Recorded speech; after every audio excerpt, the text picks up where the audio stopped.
Gäste, herzlich willkommen zum Tag des offenen Denkmals. Schön, dass Sie mit mir durch Besigheim spazieren wollen. Mein Name ist Kathrin Held und ich freue mich, dass Sie da sind. Unser Jahresmotto heißt ja Schein und Sein in Geschichte, Architektur und Denkmalpflege. Und da sind wir hier am Besigheimer Steinhaus schon ganz richtig. Links sehen wir den Schochenturm. Der wurde ab 1220 gebaut und das Steinhaus dazu zum schöneren Wohnen, ein Palas, ab 1235. Schöne gotische Fenster. Ne?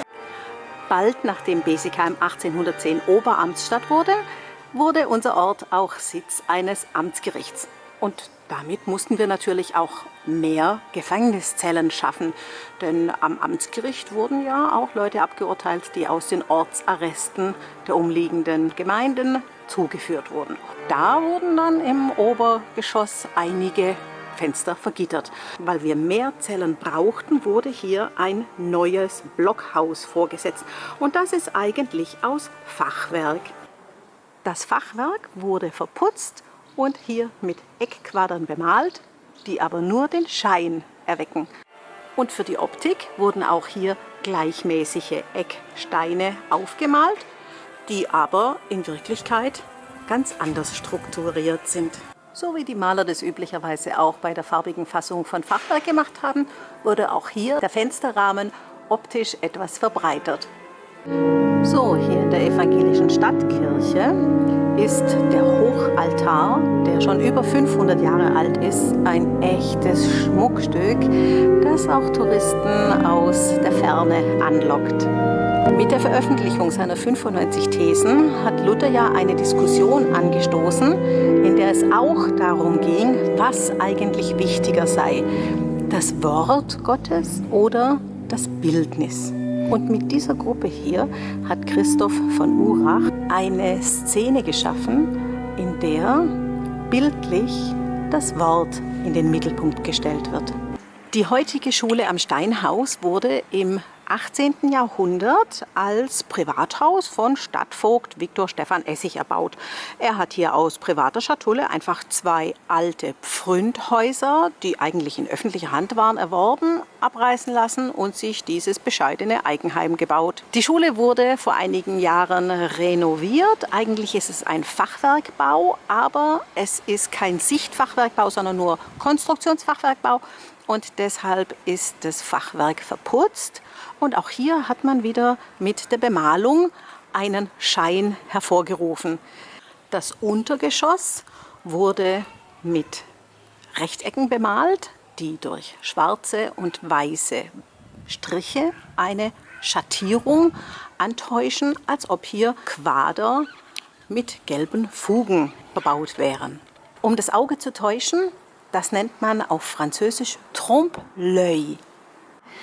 Wie man sieht, wurden hier Fensternischen, in denen einst Scheiben waren, zugemauert, aber von außen so bemalt, als seien noch Fenster da. Eigentlich hätte man hier gleich noch den Stadtvogt aus dem Fenster schauen lassen können. Denn es ist bekannt, dass der Mann, der ob seiner Amtsführung nicht besonders beliebt war, nicht in den Himmel gekommen ist. Er soll seinem eigenen Leichenzug hinterhergeschaut haben. Der Vogt Essig war ein sehr tüchtiger Beamter, aber leider nicht von Adel.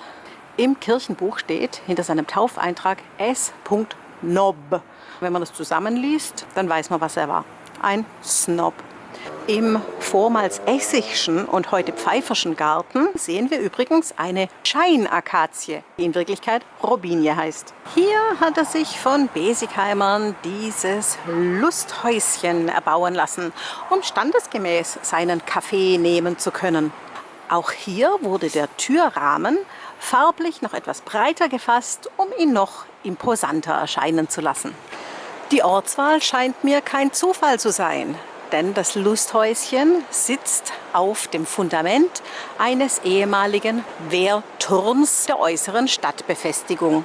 Es wird ja überliefert, dass der Stadtvogt ein bekannter Lüstling war und hier auch Damen herbestellt hat. Vielleicht konnte er ihnen einen echten Kaffee anbieten. Aber die Bürger konnten sich nur Mokka Pho, einen falschen Mokka, den Muckefuck, leisten. In der Stadtapotheke lebte ab 1858 auch Marie Villinger, die ein schönes Rezeptebuch angelegt hat. Da hat sie im Alter von 16 Jahren begonnen aufzuschreiben, was sie brauchen konnte an Wissen für einen großen Haushalt, den sie dann auch zu führen hatte. Und da finden sich ganz verschiedene Mittel, unter anderem auch ein wohlfeiles Champagnerpulver. Dieses Pulver, durch welches weißer Wein augenblicklich in Champagner verwandelt werden kann, besteht in, und jetzt will ich nicht alles sagen, sagen wir mal, das bleibt Betriebsgeheimnis. Und dann steht da, nach Einschüttung des Pulvers in die Flasche muss diese eilends verstopft werden und in wenigen Minuten ist der Champagner zum Trinken fertig. So, jetzt befinden wir uns im Rathaus, im 2. Stock, im kleinen Sitzungssaal. An der Bohlenwand, die noch im Original erhalten ist, finden wir sehr schöne Trompe-l'œil-Malereien in Grisaille-Technik. Grisaille aus dem Französischen, das sind eben hauptsächlich Grautöne, braun noch verwendet und die anderen Farben ganz sparsam. Was ist denn hier dargestellt? 1571 hat hier ein uns leider nicht namentlich überlieferter Maler dargestellt, was ein weises Urteil ist. Es sollte ja ein Vorbild sein für die Ratsherren hier. Die sollten ja nachhaltige Beschlüsse treffen, würde man heute sagen. Dargestellt sind 2 Frauen. Hier links ist eine, die kniet. Sie fleht um Gnade. Hier rechts ist eine, die steht. Das ist hochmütig. Dann gibt es 2 Kinder. Eines liegt hier und eines ist hier. 2 Knaben, der eine ist lebendig, der andere tot. Die eine Mutter sagt, das Tote gehört der anderen. Mir gehört das Lebende. Die andere sagt, nein, es ist meins, das Tote ist ihrs, sie lügt. Was macht der weise König? Er sagt, na gut, dann machen wir halbe halbe. Und das ist nur zum Schein. Er lässt den Scharfrichter hier das Schwert zücken und der soll das lebende Kind teilen, damit jede Mutter die Hälfte bekommt. Und natürlich ruft die echte Mutter, da verzichte ich, aber Hauptsache mein Kind lebt. Und da erkennt der König Salomon, Sie haben es bestimmt inzwischen gelesen, dass das die echte Mutter ist und sie bekommt ihr Kind zugesprochen. Also auch in der Geschichte wird mit Schein und Sein gearbeitet. Besigheim als Fachwerkstatt ist ja auch bekannt für seine hübschen Fachwerkhäuschen. Und da wurde natürlich auch optisch mit der Farbe bei der Fassung einiges nachgeholfen. Wenn jetzt zum Beispiel die Hölzer gar nicht so ideal gleich breit waren, wie zum Beispiel hier beim Geburtshaus von Christoph Schrempf, dann hat man eben die Farbe rechts und links an den Balken ein bisschen breiter gezogen, ein bisschen übers Putzkissen gemalt, damit es einfach schön harmonisch wirkt. Und auch die Putzkissen haben eine gewisse Plastizität bekommen, indem man Beistriche farbig gesetzt hat. Und wenn wir uns jetzt das Haus hier in der Kirchstraße anschauen, das einst das Haus des badischen Stiftsschaffners war, dann sehen wir ganz oben im Dach unter dem Giebel schon mal schöne Malereien, die antäuschen, dass der Balken so schön geschnitzt sei. In Wirklichkeit ist die Farbe über den Balken rübergezogen, also mal nicht übers Putzkissen, sondern andersrum. Und direkt drunter sitzen ja 2 genaste Feuerböcke. Sehr schönes Renaissance-Fachwerk. In Wirklichkeit sind das schon bemalte Platten, denn der Denkmalschutz hatte ein Einsehen. Wir sehen ja, das Haus, das 1567 erbaut und 1867 zum 300-jährigen Jubiläum schon mal restauriert wurde, musste 1980 renoviert werden, 1994 schon wieder und 2015 auch. Also die Abstände werden irgendwie immer kürzer.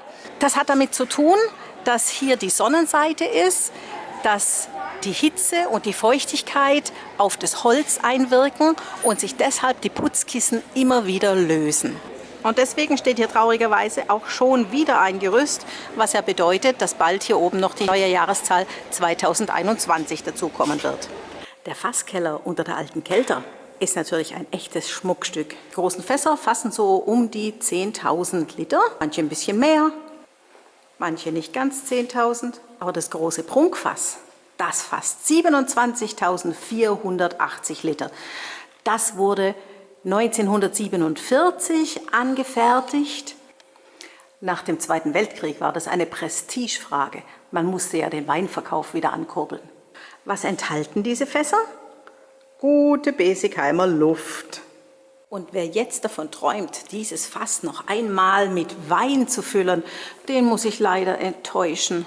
Das Fass scheint noch gut belegbar zu sein, aber in Wirklichkeit ist es verschraubt, damit die Fassdauben nicht mehr einfallen können. Also das ist ein Stück Besigheimer Weinhistorie, genauso wie die beiden Flaschen Jubiläumswein aus Steilagen. Ein super Lemberger und ein feiner Riesling begleiten uns durch das Jubiläumsjahr 50 Jahre Eingemeindung Ottmarsheim und Besigheim.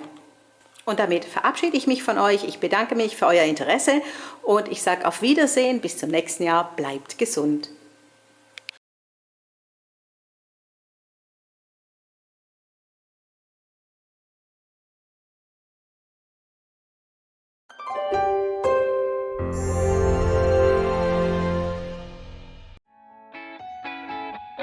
Hey Leute, hat's euch gefallen? Dann guckt doch öfter mal in meinen Kanal rein oder auf meine Homepage, da hat's ein ganz nettes Programm. Bei uns ist nämlich etwas Butter.